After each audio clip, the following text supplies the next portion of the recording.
ايوه اي.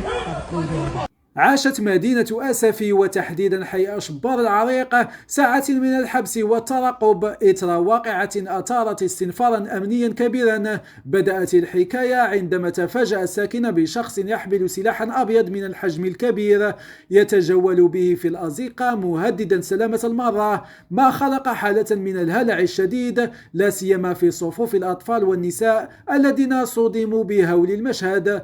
وفور توصلها بالإشعار انتقلت عناصر الأمن الإقليمي بآسفي مدعومة بفرقة مكافحة العصابات إلى عين المكان بسرعة قياسية. عناصر الأمن قامت بتطويق محيط الحي بالكامل لتبدأ عملية تمشيط دقيق. المشتبه به وفي حالة يائسة للإفلات من قبضة العدالة لجأ إلى أسطح المنازل لتبدأ مطاردة وصفت بالهوليودية استلزمت حنكة واحترافية عالية من العناصر الأمنية للتعامل مع تضاريس المنطقة وضيق المسالك.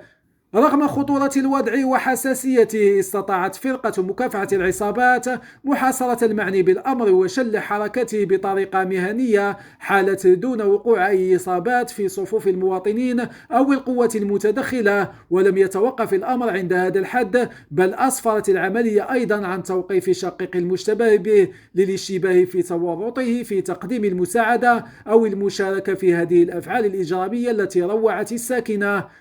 هذا وقد تم اقتياد الشقيقين إلى مقر الأمن لتعميق البحث تحت إشراف النيابة العامة المختصة، وذلك لتحديد كافة الظروف والملابسات المحيطة بالحادث. وتندرج هذه العملية في إطار المجهودات التي تبذلها المديرية العامة للأمن الوطني لتعزيز الشعور بالأمان والتصدي بحزم لمظاهر الجريمة وحمل الأسلحة البيضاء التي يجرمها القانون المغربي بعقوبات سالبة للحرية.